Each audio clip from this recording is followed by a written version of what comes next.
So, ladies and gentlemen, dear colleagues, dear friends of the Macau Ricci Institute, it is for me a great honor and pleasure to welcome you today, and especially Professor Ansoumane Douty DIAKITE for today's forum on the topic of digital collaboration between China and Africa. As you know, Professor Ansoumane Douty DIAKITE is head of the Department of Law and Public Policy of the Faculty of Business and Law of the University of St. Joseph. He was very supportive of the Macau Ricci Institute since many years, so it was really an honor to be a colleague in the Faculty of Business and Law. And I feel so glad that we have the chance to have you as a very competent speaker on a topic which is, I think, extremely important. Macau Ricci Institute, we have usually, of course, the interaction between Europe and China. And I think we must humbly admit we have so far neglected China and Africa. I was touring around in 2008 in Africa, and already at that time was a huge development. But now also we have published your PhD research. I think we feel privileged that you share your broad wisdom and your broad research on this topic. So without further ado, really thank you again so much for coming here. You're so busy, but sharing your wisdom and knowledge with us. Thank you. Thank you, Father Roflen, for this interesting presentations, and colleagues and friends that join us tonight to listen to what I'm going to talk about China and Africa digital collaboration. So I know some people are online, so basically the discussions, if you have questions or something that's not clear, feel free to raise your hands. I believe our technician can brought my attention to that. So the talk I'm going to have today is China and Africa digital cooperation, revisiting the policies and institutional framework. I myself been working on China and Africa relations since, let's say, back 2009.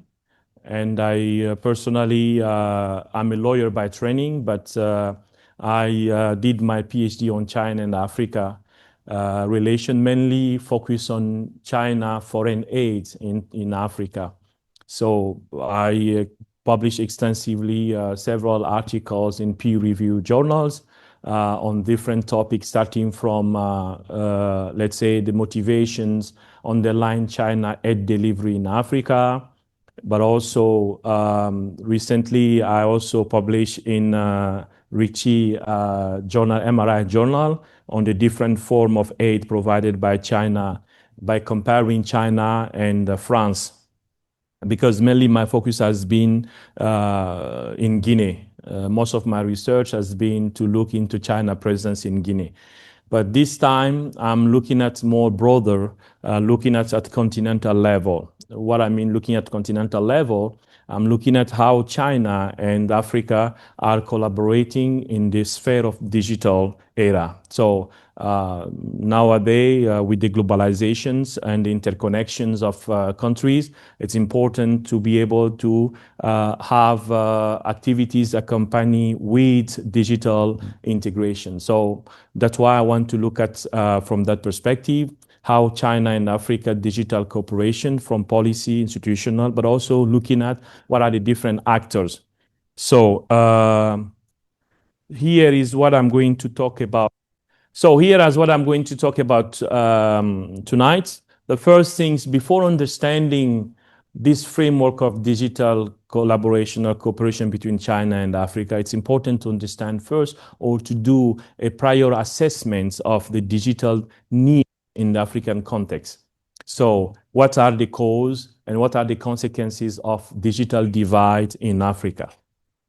And second, I'm going to talk about China digital cooperation with Africa, looking at the policies, so where the commitment for digital cooperation are taking place, and what institutions, formal and informal, that has been put in place to nurture this digital collaboration, but also what are the actors that are involved in implementations of this digital cooperation between China and Africa.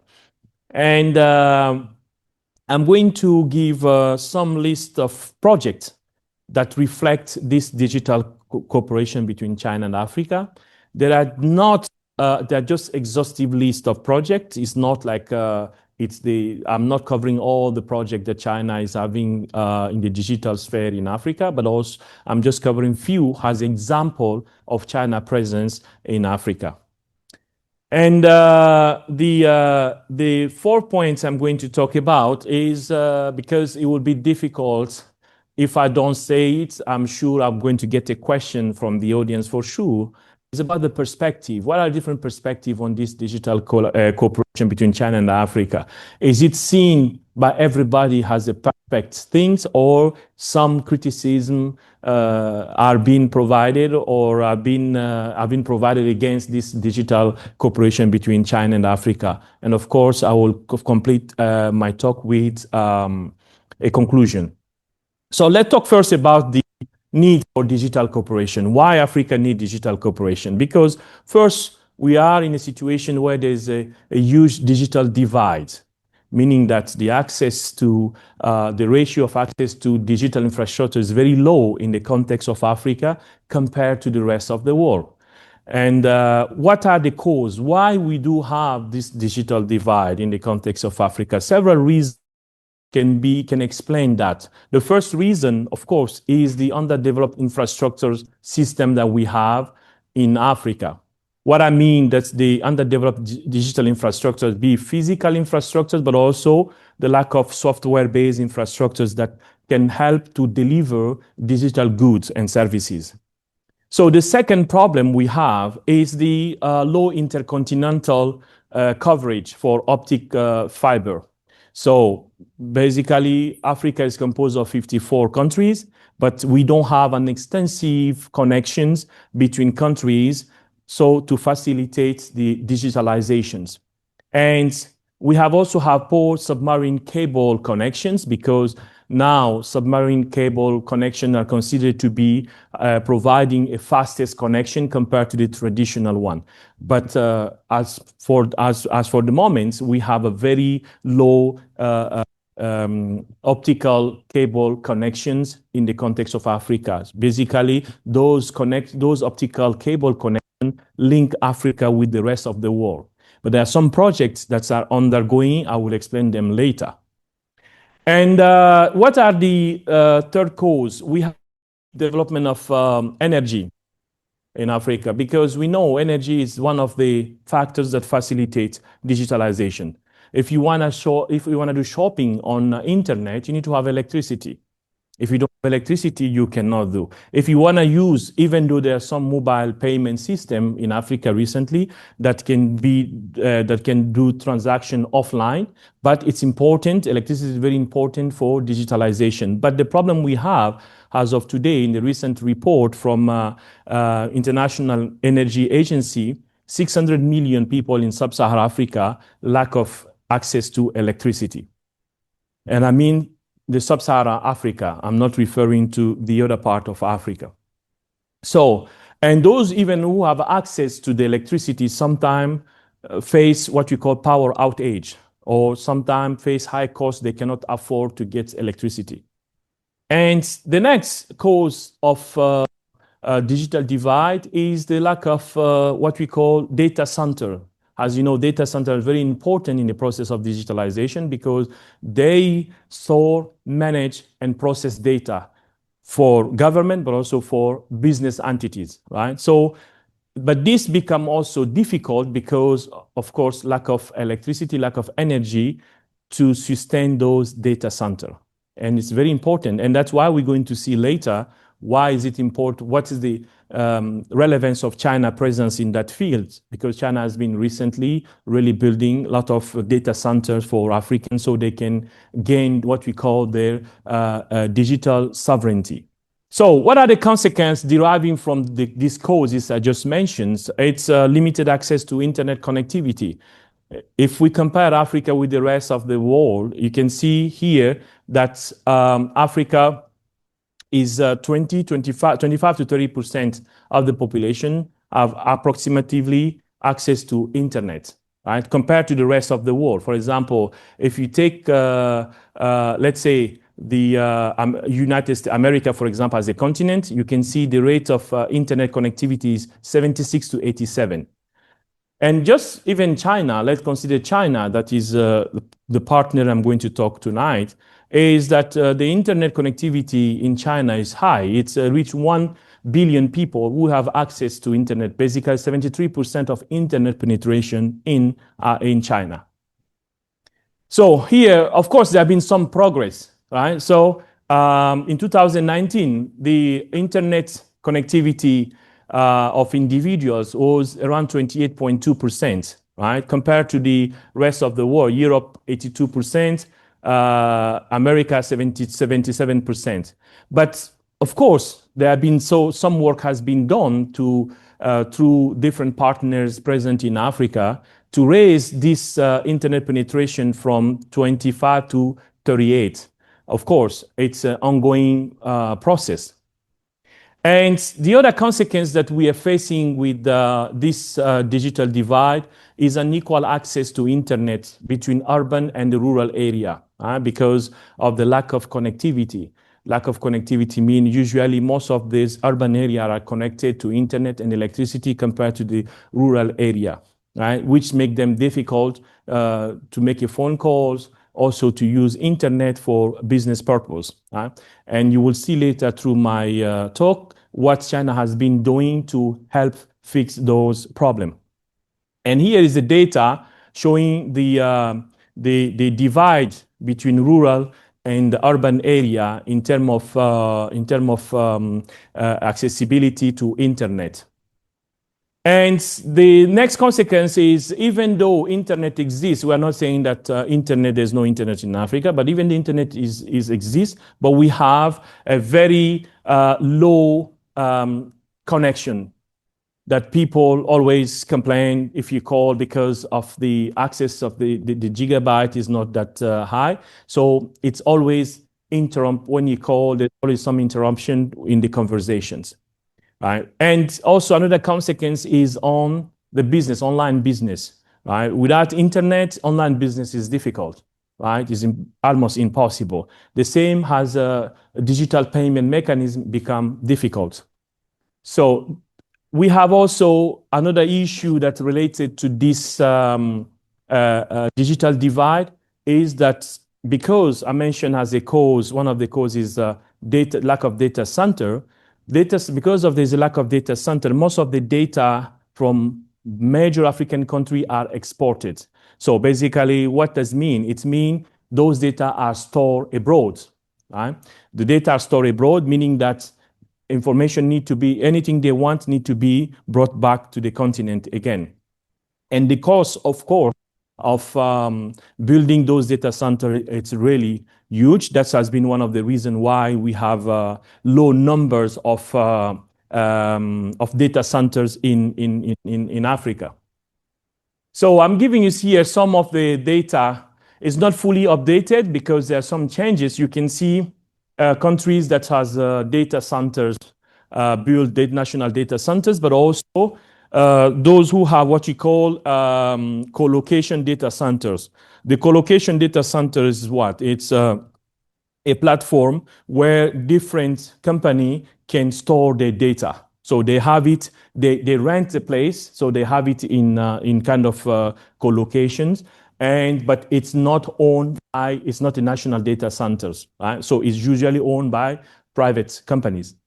And a few have national data centers. One of those is, I'm gladly happy to show here, is Guinea, my country, that in September 2025 inaugurated our first data centers. It's a national data center that will help store data from all government data, but also data from private companies.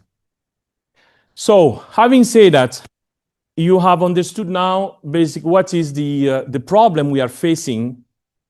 You have seen now the problem the continent is facing. But let me be very clear. Again, Africa is 54 countries. There is a different levels of the problem should be seen at different levels. Okay, I'm just giving you a snapshot of what is the problem. Okay, it's not that all the 54 countries are going through the same problem.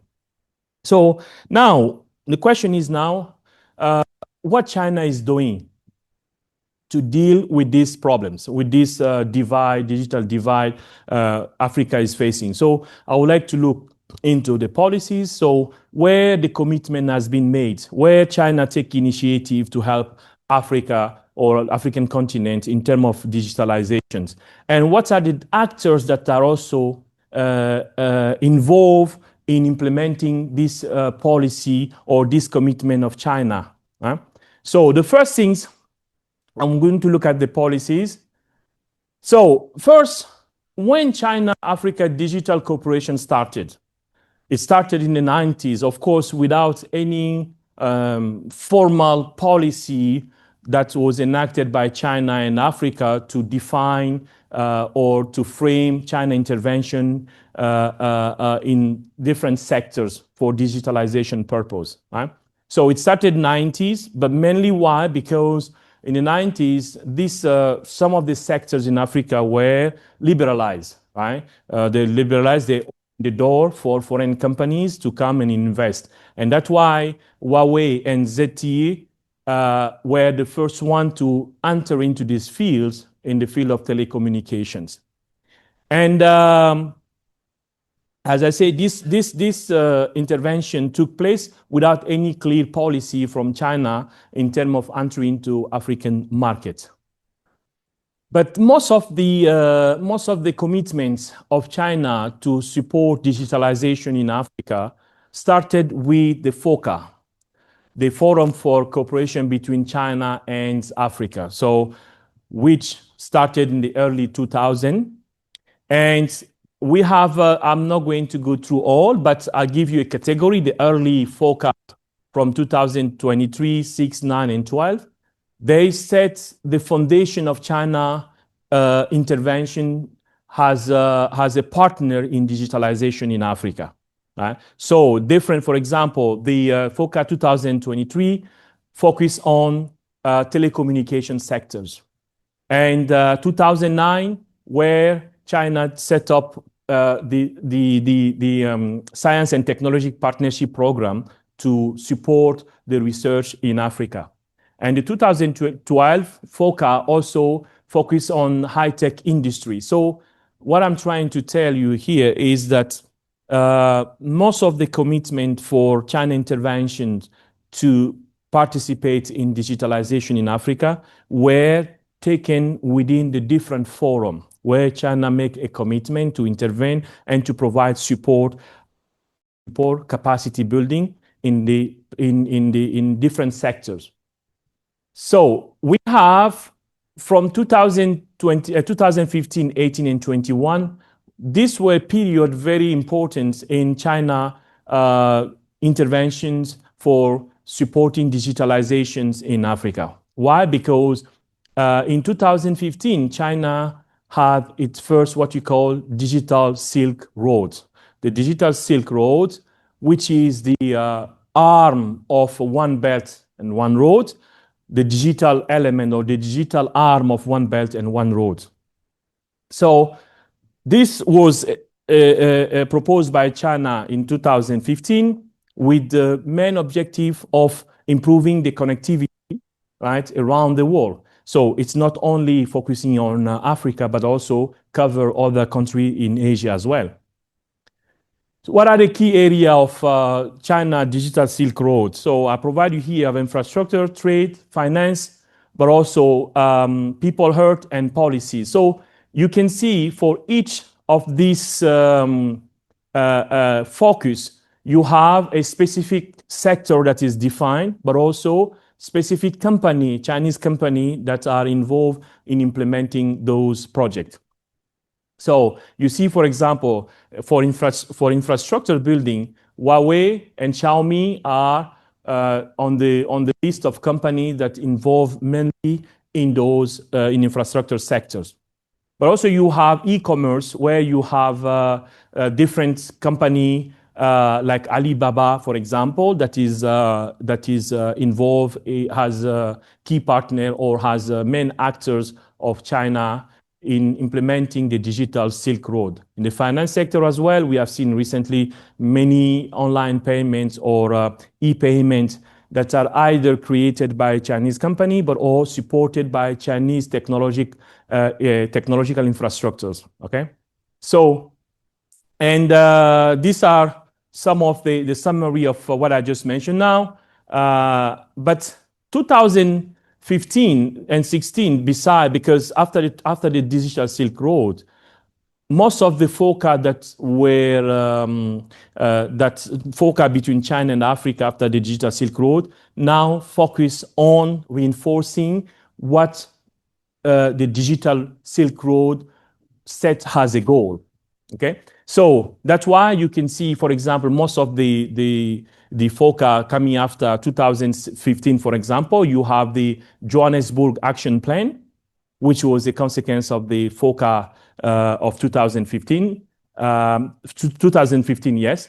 So you can see the different focus of China in Africa. Why I say different focus of China in Africa? Because most of the FOCAs, it's a platform for China to make a pledge, to take a commitment. Right? It reflects China policy toward Africa, but not Africa policy toward China. So that's why it's mainly China lead forum. So different sectors were identified in the communication infrastructures, but also trade were identified as a sector for intervention in terms of digitalization. And this was followed by the next FOCA, 2018, Beijing Action Plan. The Beijing Action Plan also reinforced China intentions to participate in the digitalizations and identifying sectors like, for example, the building of fiber optics, undersea cables, the data centers, smart city building for security purpose. Those become the major focus of that FOCA regarding the digitalization or digital cooperation. So the 2021 set up what you call Dakar Action Plan, which also defined some of the few areas for digitalization between China and Africa, including digital agricultures, where we could facilitate setting up e-commerce that can sell the agricultural product, but also extend it to some of the issues like cybersecurity, for example. Basically, that was for collaboration on the cyberspace, which require setting up a global approach for cybersecurity. And this also still in 2021, another document was produced by China and Africa, which is called China-Africa Cooperation Vision 2035.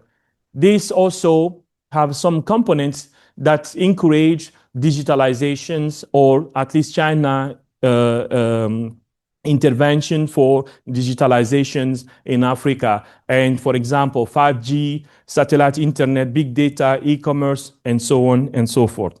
So those were the focus of the FOCA and or commitment of China from the FOCA when it comes to participate in digitalizations in Africa. But there are also others policy documents that exist that are not within the FOCA, right? It could be, and we can call the extension of the FOCA. This is, for example, in 2020, where China and the African Union signed a memorandum of understanding where China is going to align its digital Silk Road project with the African Union Agenda 2063. So this was agreed between the continental organization, because the Agenda 63 identify areas where the continent will focus in the next years to come. And we have another also forum that took place in 2021, which identified key sectors for digital cooperation: digital infrastructures, economy, education, inclusion. We refer to digital inclusion, for example, the payment app, for example, can help allow people that are not financially included could use those applications for business purpose. Digital security, but also a digital cooperation platform. Now, the question is, who is participating in this digitalization process? Right? So that's what I'm referring to, the actors. What are the actors that are involved in this digitalization? You have actors that are financing the digitalization process, but also you have actors that are there to take advantage of the financing and implementing those projects. Right? So first, let's talk about the those who are financing the digitalization cooperation between China and Africa. But first, before telling about, it's important to recall that with these forums, FOCA between China and Africa, for example, the 2009 or 12, if I'm not mistaken, called for the participation of Chinese companies in this process of digitalization. So basically, most of Chinese companies that are, of course, identified in the digital Silk Road as a major company to implement those digitalizations in Africa and elsewhere, respond to the call. Right? So that's, I'm going to tell you later what are those companies that are that participate in this digitalization. But the most important is those presence of the companies are financed by China state-owned enterprise, the banks, but also some private banks that are also involved in financing. So what are those state-owned enterprise that are involved in financing this digitalization process in Africa? We have the major bank that are Exim Bank. We have a China Development Bank. But also we have a commercial bank, which are Bank of China. You have a National Aero Technological Import and Export Corporation and China Shipping Building Trading Company. So those are the major companies that are being private financial institution that has been involved in financing this digitalization process in Africa. Here you can see just a list of companies that and the financing institutions in some of the projects, even though it's not fully outdated. This is data is from 2010 to 2020. You can see some projects in Tanzania, Cameroon, Kenya, till Sierra Leone. You will see that the major companies have been Huawei, ZTE, Huawei, and the major financing organization has been Exim Bank. And here you can see the amounts of money that were disbursed to support those projects. Now, let's talk about the implementing actors. What I mean implementing actors, what are those actors that are involved in implementing those commitments taken by China during the forecast, for example? So you have China Telecom, China Mobile, Visions, Unicom, and those are state-owned enterprise. But also you have some privately owned enterprise like Huawei, Baidu, Alibaba, and Tencent. Major companies, Chinese companies, be involved in the digitalizations in Africa, mainly in terms of implementation of China commitment to participate in the continent digitalizations. Here, but those I mentioned are just one of them, but there's more than those I just mentioned here. You have more than that. right? So I'll provide you some of the reference here. And you can see how and where those tech company, what are the area of intervention, right? So for example, anything about app, creating app, media platform, fintechs, digital currency, companies that are involved in that process are, for example, Opera, Tencent, Huawei, and so on and so forth. And then those who are involved in consumer product, handset, tablet, for example, Huawei and Transsion is those major company. And building 4G, Huawei and ZTE, and building data center, you have on cloud service, you have also Huawei and Well Clouds. But also Alibaba has been more present recently in terms of building clouds. And for those involved in building submarine cable, because as I mentioned earlier, the submarine cable, it's one of those technology that is considered to be guarantee for a speed internet access. So we have also Huawei, but also we have a China Mobile that are involved in those projects.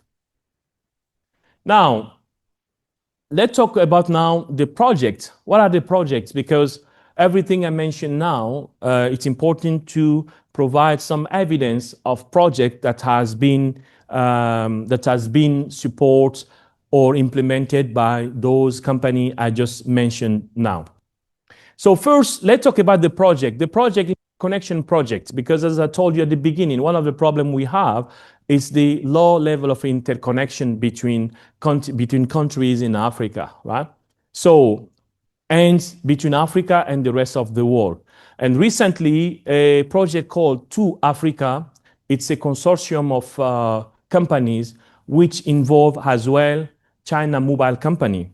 China Mobile Company. It's not solely done by China Mobile Company, but it's a consortium of companies that are involved in this project. And the purpose is what? Is to link different parts of the continent, but also the continent and the rest of the world. So down here, you can see countries that are receiving or part of these connections, starting from Ivory Coast, Ghana, South Africa. But maybe showing you the map give you a clearer perspective. So here is the connections point Africa is building to link different connection through the submarine cable and direct to Asia, but also to Europe. So it's creating link between Europe and Africa, Asia and Africa. So that's this interconnection, continental connection, but also outside the continent, linking Africa with the rest of the continent. So this is a part of, this is an example of interconnections where Chinese companies are involved in Africa. And second, what are the second projects that for me are important to mention? It's about the internet accessibility. The internet accessibility, recently we have Huawei created what we call Rural Star Solution. The Rural Star Solutions, those are because, as I mentioned to you earlier, that we have a gap, digital gap between urban and rural area. Rural area usually lack of connectivity. They don't have access to connectivity compared to the urban area. So what Huawei is doing, Huawei is bringing an innovative solution that creates access, give access of rural area to internet, to phone call. They are able to make a phone call easily. Right? So those rural star are this project. You can see it's a pole that is they build anywhere on the mountain, anywhere it can be built. So it gives accessibility to the village, where you can see, for example, villages are remotely located, can be served with the internet and a capability to call by this pole built by Huawei. So several countries in Africa has benefited of this one, but I'm just mentioning few. For example, in Ghana, for example, they have done this project in Ghana, but also in Nigeria. But what's the most important to mention in the report provided by Huawei Sustainability Report, it seems that 50 million people have been served with internet by these rural star solutions, right?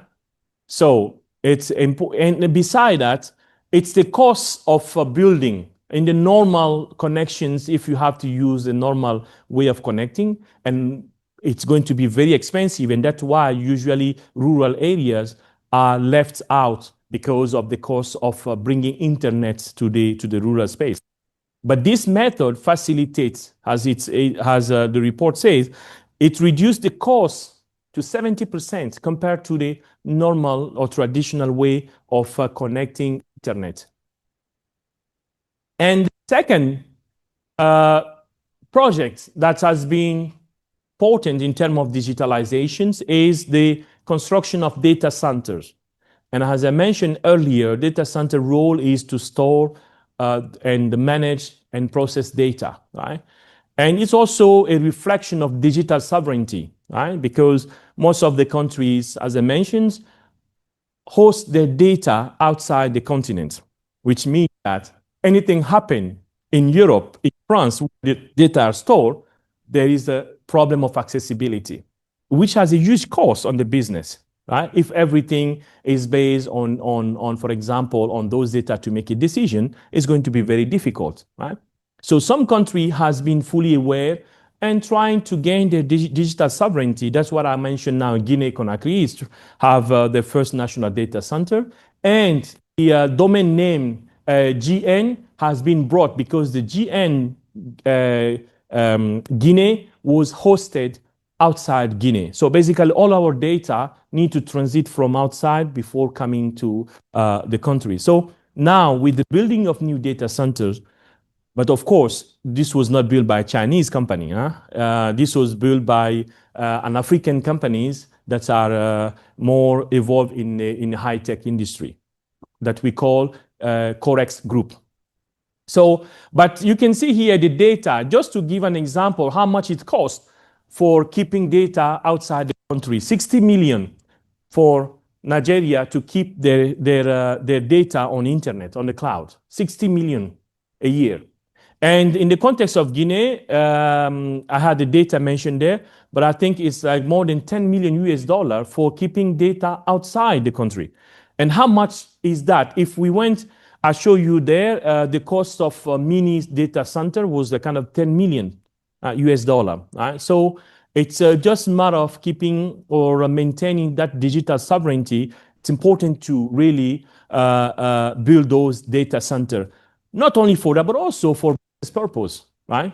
For business purpose. Now we have seen Huawei has been very, very, not only Huawei, but other company as well, has been very, very present in building data centers in different places in Africa. So as you can see the map, for example, the blue dot reflect the data center built, and the other one is a smart city initiative, which I'm going to talk about shortly, okay? So, for example, in 2024, Nigeria benefited a project from Huawei to ensure data residency of all Nigerian government data. But also Senegal worked with Alibaba to create a cloud that helped to maintain data mainly for the young Olympic game that is coming in 2026.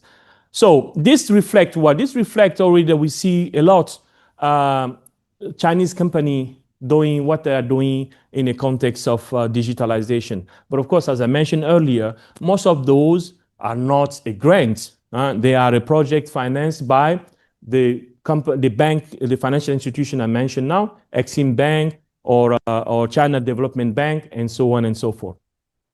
Here is an example of data center in Gaborone, in Botswana, built by China Jiangxi International Economic and Technical Corporations that built that data center in Gaborone. But also, China has been very present in smart city, building smart city. I know this has been a very challenging issues and discussion about the surveillance camera that has been built in different part of Africa.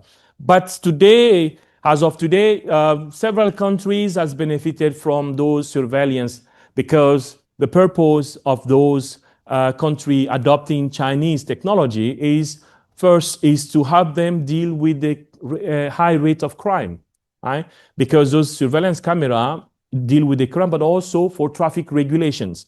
It has a different benefit. So you can see down some of the countries that has adopted China technology. And here, it's a summary of those countries that are on the Silk Road has a part of a party to the Silk Road, digital Silk Road. You can see Zambia, what Huawei have done, but also others companies listed that I mentioned previously have done in terms of building data centers, but also building smart city or providing smart city technology. And another benefit that we have seen in China presence is the e-commerce. E-commerce, it's an important part because in this world now where everything is online, e-commerce has played an important role in terms of saving time, but also reaching out a maximum markets possible. Right? Then a physical store. A physical store depend on customer loyalty and people that come and buy. But the e-commerce, it's have a large outreach, right? So several e-commerce business has been set up in Africa. The first and important one is the Kili Mall, which is an e-commerce platform fully Chinese, operating in Kenya, if I'm not mistaken. Yeah, operating in Kenya. And you have also some of the not created by China, but supported by the technology provided by China, like BU Delivery, which is a delivery platform in Ethiopia to where many companies can register for delivery purpose because the delivery business now become an important business. And payments also, it has been revolutionary in terms of fintechs because most of the business or until now, most of the payment modes of business is pay on delivery, right? Payment on delivery, which is a general practice still apply in Africa, meaning that when the product are delivered, you pay there. But of course, with all the risk associated with the payment on delivery, so we have seen Alibaba, Alipay coming, integrating into China African market. WeChat wallet also coming to African markets, and mainly both of them has been tested in South Africa. I wanted to show you the video, but I'm not sure if we had enough time, where basically this tool are used to facilitate transaction. But we must be honest, these are not really for local people, right? This is mainly for tourists. Chinese tourists that are coming can use the same tool as they are in China because local might not definitely needs this app. So maybe that could be one of the weakness. But of course, in the long run, the adoption might be very general. And we have also OPay in Nigeria, which is a Chinese-owned company that's but it's largely used compared to Alipay and WeChat wallet, for example. This is widely used in Nigeria as a means for conducting transactions. And you have also M-Pesa. M-Pesa, it's Kenya, but has been really extended in the eastern part of Africa. But the point is that it's not owned by a Chinese company, but it's supported by the Chinese Huawei technology, right? So we have also the same for Vodapay. Vodapay also is supported by Alipay technology, right? So why I'm mentioning them, even though not created by the Chinese, but it's the Chinese technology serve for their operations. And in the education sector, we have several projects. Very amazing, I found throughout this research, is what you call the Digi School project and the Digi Truck program. So those are programs that are carried out by Huawei in some African countries. For example, the first one, it's about connectivity, connect different schools in Africa to allow them to access to digital informations.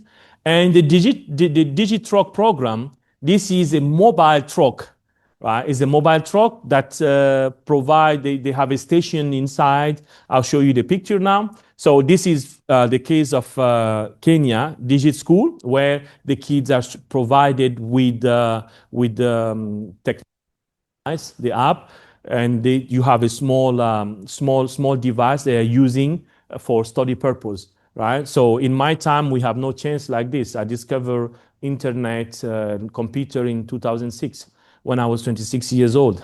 Compared now, at least this is something very important at this age. The kids have that accessibility to internet. And then this DigiTruck, it's a truck designed for training, right? It could be at any place, precisely at rural area where they can go train rural people into how to use technology, for example. And as I mentioned here, you can see how many people has been trained. For example, in Senegal, they trained 200 teachers, right? That has been trained to receive digital skill, okay? And 1,500 students has also been trained through this program led by Huawei. And the health sectors also have so many innovations and so many things that we have seen in terms of China effort or Chinese company effort for digitalization in Africa.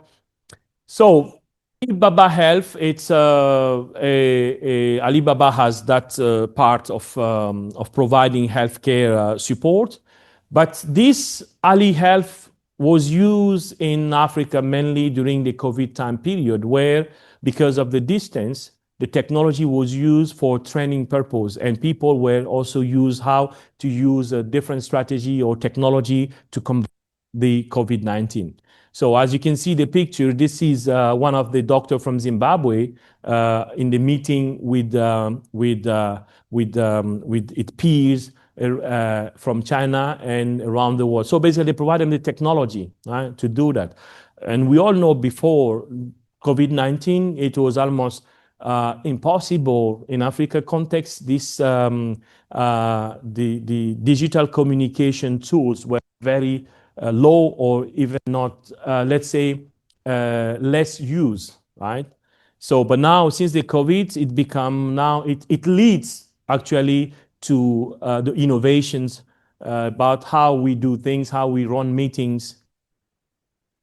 And now probably I'm going to talk about what are the views on this digital cooperation between China and Africa. Of course, it's not seen from, I mean, it is not like it's an agreement among all scholar, media, and so on and so forth. There are some disagreements, some interpretation of it. So I'm going to show some of the interpretations. So first, this process of digitalization in Africa, mainly the fact that the major Chinese companies are at the upfront of this digitalization process and financed by major financial institutions in China. It's been considered more as helping Chinese business, Chinese company for their globalizations more than helping the African continent in terms of proper digitalization. So simply because the means of the mechanism for financing, as this is usually the general approach used by China, is that when China provide loan, it require you to use the procurement from China, mainly if it's an Exim Bank. The procurement has to come from China. Roughly, it's 50 to 70% of the procurement must come from China. but also the project must be accomplished or implemented by a Chinese company. And so that's why people see it as something to support the Chinese company rather than doing something for the sake of helping the African counterparts. Right? So that is one of the things. I mean, people can have a different opinion on it, right? Because China opinion is that it's a win-win relation. So, right? So win-win means it's not. I will provide you what you need, but at the same time, I also have a certain level of accountability toward my people, toward my country, right? So it's more can be more seen from win-win perspective. So the illustration of people making that comment, as you can see, for example, most of the technology-related contract, the majority, for example, are from Exim Bank, goes to Huawei and ZTE that are the most beneficiary of Chinese backed loan, right, project. And another argument is precisely for the smart city project. It's basically considered as espionage, a tool for espionage, because there was an incident, I don't know if you heard about it, where it was said that the Chinese, because the African Union office in Addis Ababa was built by Huawei. So it was reported that the building has a kind of microphone that could listen what was said in the meeting and transfer to Shanghai where data are processed, right? But as of today, after my research, there is no clear confirmation of African Union or whether it was a fact something happened or not. So I cannot speculate more on that. And also another part of the criticism about this digitalization cooperation with Africa is that most of the smart city tools are considered to be given to countries that are authoritarian. Basically, they can have huge control on their citizens. Right? So that is one of the arguments coming from the Western media, positing that it's those tools, technology tool for surveillance, is not really for security, but is for monitoring the citizens. And also, the last argument is about China neocolonialism through technology, because it created dependency, right? So, because most of those, as I mentioned to you, the online the payments, right? The fintech payments or the e-payments or mobile payment, for example, those who rely on the Chinese technology, it means they will depend on those technology. They cannot change, right? So that's the idea that the criticism is that most of those technology acquired by China create a level of dependency of Africans over Chinese goods or services. It's also arguable. And to conclude, I'm almost done 1 hour. To conclude, what I can say, of course, China has been really providing support. They are visible. We can see those projects. It exists. They are focused on providing support in terms of connections, in terms of filling the gap of connectivity, but also in terms of facilitating business, for example, through the e-commerce business, through the financial payment mechanism they provide. All those fill certain gap that exist there in the continent. But of course, the question is that we should rethink this model that's considered to be unbalanced. Why an unbalanced model? Because coming back, when we go back to the policy where, or the forum where China make those commitments, it's considered to be China lead a commitment, because most of the FOCA, for those who have read the FOCA, at the end of each FOCA, you have a declarations. And most declarations are full of China commitment toward Africa, not Africa commitment toward China. So that's why it can become one way or lead by China. So one thing that one can think about to mainly formalize this digital cooperation is the establishment, what I'm proposing is the establishment of a permanent institutions that can facilitate this digital cooperation and governance between China and Africa, where a clear, not a very ad hoc commitment from the FOCA or some bilateral agreement or MOU signed between China and different countries for digitalization. If we want, and precisely for the fact that China and African Union have signed an MOU to align with the goal of African Union in terms of digitalization of Africa, I believe it's important to set up an institution that can monitor and implement those commitments that are coming from both sides. Thank you very much.